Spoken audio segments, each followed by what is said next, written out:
Hello, my friends, and welcome back. I hope you've been getting out and doing some bird watching. I hope you've seen some robins and some mourning doves and perhaps even a Canada goose like we did. Taking a walk at Mines Falls in Nashua, and we come across some baby dinosaurs.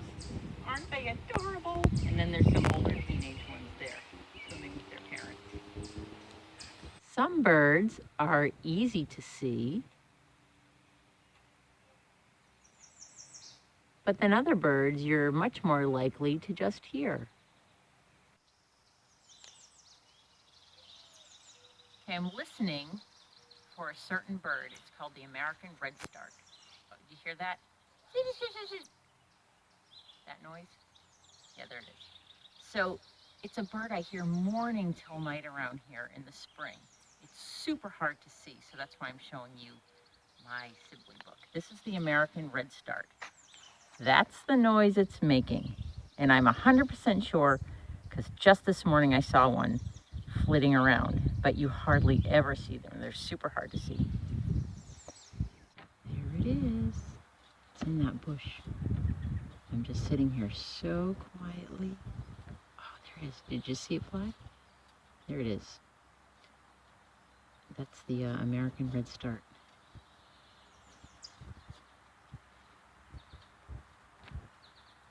I'm hiding on my porch. See it just flitting around? It's like a little piece of paper just...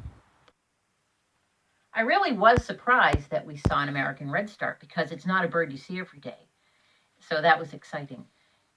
And then birds that you do see every day, we didn't see at all, which I thought was kind of weird. Dave and I did a lot of looking around for starlings, and we didn't find any. I mean, we did eventually, but it took some looking for. So I wanted to draw starlings for you because it's definitely a bird that anyone can see any time of year. So looking at the range map in my Sibley field guide, here's the map of who can see a starling in North America, and it looks pretty much like everyone, right? And that's year round. They like anywhere there are people. They like cities, they like little towns, they like your house, they like your roof, they like your yard, they like your barn, they like your farms, they like everything. They like people. They're very, very successful.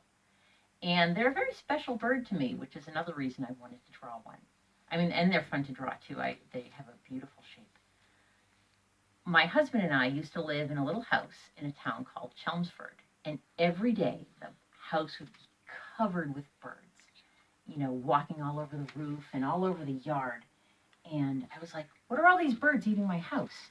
And that was the first time I looked up a book. I specifically bought this field guide so I could see what were the birds that were eating my house. And it turns out they weren't really eating the house, they were eating the bugs on the house.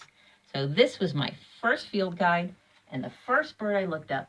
So that's why starlings have a soft spot in my heart.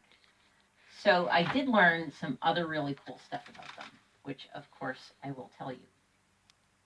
Now, if we look here, and we look at all the birds that are mostly related to the starling, you'll see in its genus, Sturnus, that's the Latin word for starling, there's only one. It's alone.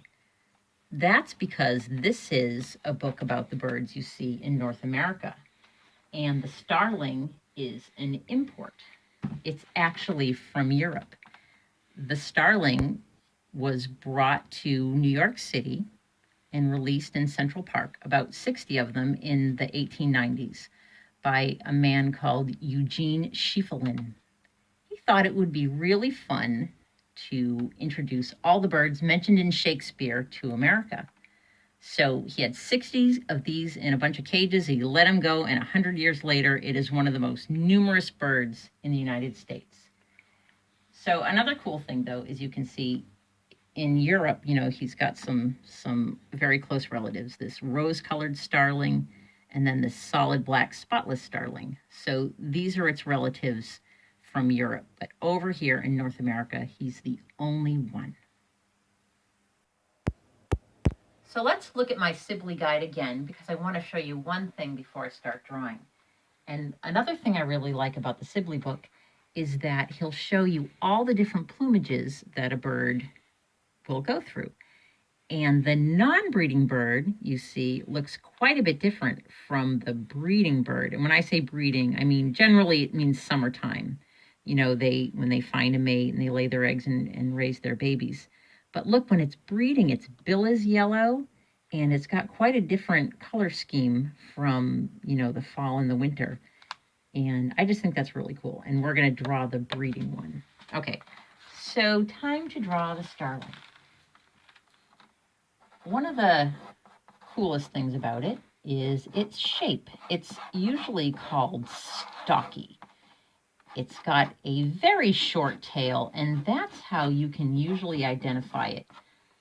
You might think it looks like just another blackbird, you know, like a blackbird or a crow or something, but it's really quite different. It's shaped very differently. The little short tail is definitely a telltale sign. And, you know, crows have black legs, but the starling has kind of pinky orange ones. And it's like all the other birds. It's got 3 toes in front and 1 in back. Remember, that's called anisodactyl. It's got a pretty big head and fairly long wings. And I'm going to give just a little suggestion of how the feathers sort of work. Kind of that sort of pattern.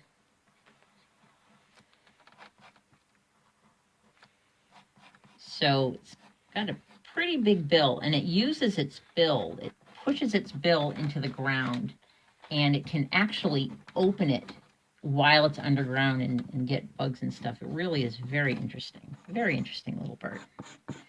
So it's not solid black. It's got a lot of iridescent colors. And to show its colors, what I'm going to do is I'm going to color it in now, and then I'll color black over it. So it's got some really pretty green on its back, and it might have some blue on its head. So I'm going to just kind of put these colors in now. It's got sort of some brown on its wings. And how about some purple? That's a pretty purple. And then that bright yellow bill. So what I'm going to do, I'm going to take my black, and I'm going to really let the color show through when I color it in. Okay, so the coloring is going to take me a while. So the important thing is let some of those colors show through. When you see a starling, if the sun is shining on it, you'll see the colors show up. I think it's a really pretty bird. And another really neat thing about the starling is listening to it. It makes the craziest sounds. It's sort of a mimic. It makes all these funny screeches and murmurs. It's really interesting. Really funny little bird. Okay, so pretend I've colored it in. Here it is. The Sturnus vulgaris. One thing I wanted to point out, Sturnus means starling, and vulgaris, it does not mean uncouth, as in vulgar. It means vulgar as in common, the common starling. Oh, and I wanted to show you one other neat thing. So this field guide, the European one, I've had it all this time, and I never noticed there is an old plane ticket in it. This was someone's field guide. They probably went to Europe on a trip, and they took this with them, and I bought it at a used book sale, and it's Mrs. Jack. Mrs. Jack went to London, and now I've got her book.